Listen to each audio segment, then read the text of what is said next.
আল্লাহ বলে তোমাকে সৃষ্টি করা হয়েছে মৃত্যুর থেকে, তুমি তো ছিলাই মৃত্যু, এই মৃত্যু আবার তোমার জীবনে ঘটবে, এইটাকে তুমি কিভাবে অস্বীকার করলাম, কিভাবে তুমি অস্বীকার করো? আমি এর বাস্তবতা প্রমাণ হিসেবে প্রমাণ করে দিব। আখিরাতকে যারা বিশ্বাস করতে চায় না, আখিরাত দুনিয়ার থেকে যখন মানুষ মৃত্যু বরণ করবে, তারপরে যে আবার মানুষের একটা ইহজাগতিক চৈতন্য লাভ করবে, আবার মানুষ জিন্দা হবে, কবরের মধ্যে জিন্দা হবে, কবরের মধ্যে সলজব হবে, আখিরাত হবে, আখিরাতের হিসাব হবে এবং জান্নাত জাহান্নামের ফয়সালা আসবে। এইটাকে যারা বিশ্বাস করতে চান না, একটু যদি খেয়াল করে দেখেন, আপনার জিন্দেগির 1 সেকেন্ড আগে যদি আপনি চলে যান, 1 সেকেন্ড আগে মাতৃর গর্ভ, এটা হলো মায়ের পেট, এটা হলো কবর, আবার মাটির মধ্যে এটাও কিন্তু কবর। আপনি যদি একটু খেয়াল করি, আমরা যদি একটু খেয়াল করি, আপনি জিন্দেগি ভর চেষ্টা করে দেখেন তো, মাতৃর গর্ভের মধ্যে, মায়ের গর্ভের মধ্যে সন্তান আমি ছিলাম, আপনিও ছিলেন, সবাই ছিলেন, আপনি কিন্তু 1 সেকেন্ডের জন্য আপনি মনে করতে পারবেন না কিভাবে ছিলেন, কিভাবে এই জগৎটা আমরা পাড়ি দিয়ে এসেছি। এই জগৎটা কষ্টের ছিল না, সুখের ছিল, দুঃখের ছিল না, আনন্দের ছিল, এইখানে কি মজা খাইছি।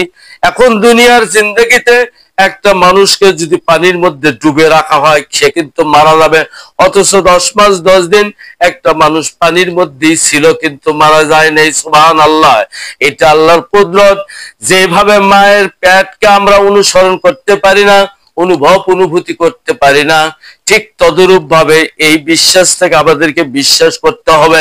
আল্লাহ যে কোরআনুল কারীমের মধ্যে আল্লাহ যে কবরের কথা বলেছে, কবরের সলজব হবে, কবরের মধ্যে যার একটা জিন্দেগি হবে, এরপর হাসর হবে, এরপর মিজান হবে, এরপর ফুলসিরাত হবে, এরপর জান্নাত জাহান্নামের ফয়সালা হবে। এই সব বিষয় যদি একটু বিশ্বাস খেয়াল করেন মাতৃগর্ভের দিকে, এইটা যেমন অনুভব করতে পারবেন না বান্দারে, ঠিক তদরূপ করে দুনিয়াতে, দুনিয়ার জিন্দেগিতে কি করে গেছেন, কবরের মধ্যে ওই কালে ওই জগতে কিন্তু আপনি অনুভব করতে পারবেন না। এই জন্য এখানে বাস্তবতার সাথে, সত্যের সাথে, সত্য হিসেবে, হক হিসেবে আল্লাহর কোরআন এবং ওলিদের জীবনী, আল্লাহ রসুলের জীবনী, আল্লাহ রসুলের সুন্নত তরিকা অনুযায়ী চলার মতন আমরা যেন এরকম মন মানসিকতা, চিন্তা চেতনা নিয়ে যদি আমাদের মধ্যে প্রতিষ্ঠিত করি, আমরা যদি সেই বিষয়ের উপরে নিজেকে সত্যের উপরে আমরা সত্যের ঢালে সাজাই এবং নিজেকে সত্যের উপরে যখন প্রতিষ্ঠিত রাখবো, ওই ব্যক্তিটাই সত্যিকারই কি হবে, মুসলিম হয়ে যাবে। আর আল্লাহ বলেছে ওয়ালা তামুতুন্না ইল্লা ওয়া আনতুম মুসলিমুন, যতক্ষণ পর্যন্ত তুমি মুসলমান না হবে এতক্ষণ পর্যন্ত তুমি কবরে এসো না। সুবহানাল্লাহ। এই জন্যই বাংলার যখন প্রত্যেকটা মানুষ মুসলমানিত্ব গ্রহণ করবে, ঈমান আনার পরে সত্যিকারী মুসলমান জাতির মধ্যে একটা ইহসান পয়দা হবে, একটা ইনসাফ পয়দা হয়ে যাবে, একটা ইহসান এবং ইনসাফ থাকার কারণে কোনো মানুষ দ্বারা কোনো মানুষের জুলুমের শিকার হবে না, অত্যাচারের শিকার হবে না, কোনো মানুষকে ধোঁকা দিবে না, কোনো মানুষকে ফাঁকি দিবে না।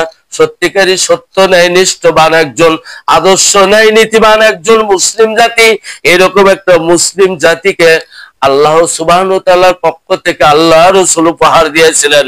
যেই জাতির মধ্যে ছিল সভ্যতা, সেই সভ্যতা থাকার কারণে গোটা বিশ্বের নেতৃত্ব দিয়েছিলেন মুসলিম জাতি। কিন্তু আজকে দুর্ভাগ্যের বিষয়, আমরা সেই মুসলমানের মধ্য থেকে ঈমান ও আমলের আদর্শ নীতি নৈতিকতা, ঈমান ও ইসলামের আদর্শ নীতি নৈতিকতার আদর্শ সভ্যতা ভুলে যাওয়ার কারণে, হারায় যাওয়ার মূল কারণ হলো আমরা যেহেতু কবরের মধ্যে কেউ দেখি নাই, শুধু শুনছি।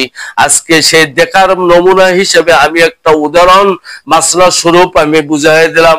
আপনি যদি 1 সেকেন্ড আগে যদি গর্ভের কথা, মায়ের গর্ভের কথা যদি আপনি খেয়াল জীবনে জিন্দগিতে না রাখতে পারেন, এই দুনিয়াতে আসার পর ভুলে গেছেন যেমন, ঠিক তদরূপ করে কবরের মধ্যে যাওয়ার পরে দুনিয়াও আপনি